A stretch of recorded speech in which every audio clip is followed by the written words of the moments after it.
Assalamualaikum warahmatullahi wabarakatuh. Jumpa kembali rekan-rekan praktisi HSE, rekan-rekan praktisi K3 ataupun rekan-rekan yang tertarik dengan dunia K3. Apa kabar semuanya rekan-rekan? Mudah-mudahan selalu dalam keadaan sehat walafiat dan tak kurang sesuatu apapun. Nah, rekan-rekan, sebelum kita masuk ke materi pembahasan, tak bosan-bosannya saya selalu ingatkan rekan-rekan untuk dukung terus channel Ruang HSE dengan cara like, comment, share, dan subscribe. Nah, rekan-rekan, belakangan ini kita banyak mendapat berita terkait dengan kecelakaan di jalan raya. Itu paling tidak membuat kita untuk lebih mawas diri, menjadikan pembelajaran, sehingga kita bisa untuk lebih berhati-hati lagi di jalan raya. Seperti yang kita tahu, jalan raya merupakan killing field istilahnya. Jadi seperti ladang pembantaian ya. Ladang pembantaian di sini adalah begitu sering terjadi kecelakaan akibat dari kelalaian. Akibat dari kelalaian, baik itu dari pengemudi sendiri ataupun kendaraan yang tidak memadai, kendaraan yang tidak layak untuk digunakan. Jadi banyak faktor yang menyebabkan terjadinya kecelakaan. Nah, pada kesempatan ini saya akan fokus terhadap si pengemudi itu sendiri.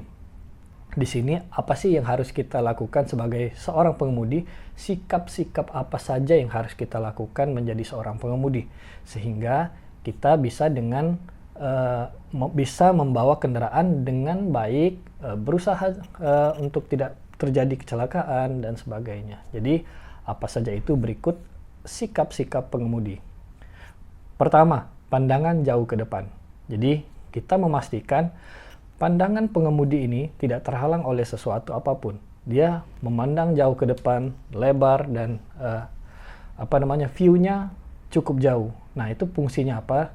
Jadi dari kejauhan dia bisa melihat spot-spot apa yang bisa menjadi hazard ataupun bahaya selama melakukan perjalanan. Misalkan arah kendaraan yang berlintasan berlawanan arah, kemudian adanya jalan yang tidak rata, ataupun adanya kondisi-kondisi yang tidak aman lainnya. Nah, itu butuh seorang pengemudi dengan melihat pandangan jauh ke depan. Itu yang dimaksud dengan pandangan jauh ke depan.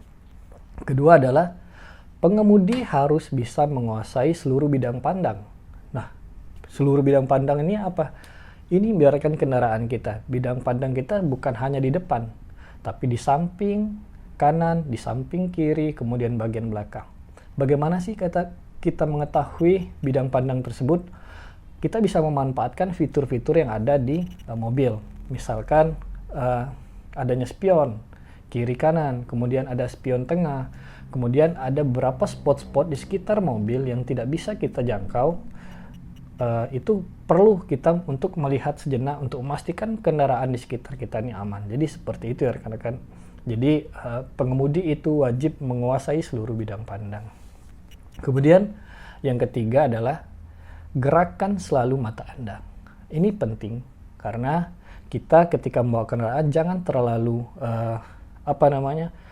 memfokuskan penglihatan kita, karena ini akan bisa berefek mata kita akan cepat lelah ataupun cepat capek sehingga menyebabkan timbulnya fatigue, sehingga kita fokusnya berkurang ataupun konsentrasinya berkurang. Jadi yang ketiga ini adalah gerakan selalu mata Anda. Jadi kita melihat kanan kiri sejenak berapa detik untuk melihat spion tadi, kemudian mengedipkan mata juga secara reguler. Jadi itu adalah usaha kita biar bagaimana mata ini tidak cepat lelah. Itu yang ketiga rekan-rekan.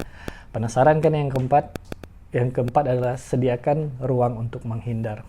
Nah, ini yang dimaksud sediakan ruang untuk menghindar ini salah satunya adalah kita menjaga jarak aman dengan kendaraan yang di depan. Kemudian untuk kita bisa mengatur kecepatan. Kemudian juga kita bisa memposisikan kendaraan-kendaraan kita. Jika terjadi kondisi-kondisi darurat, kita bisa mengambil opsi sehingga kendaraan kita bisa aman dari tabrakan ataupun dari kecelakaan.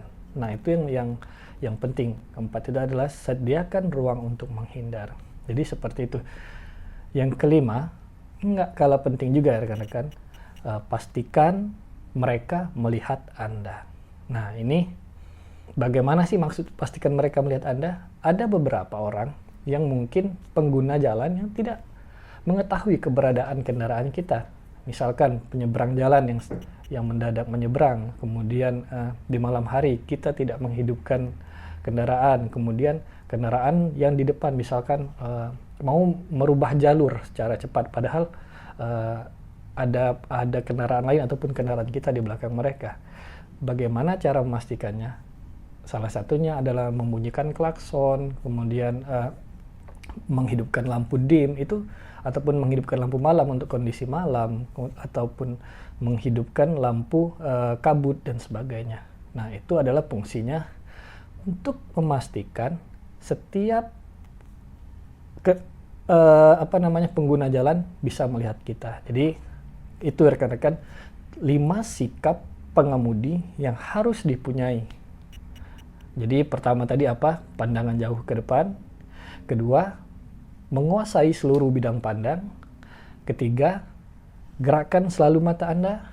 Keempat, sediakan ruang untuk menghindar.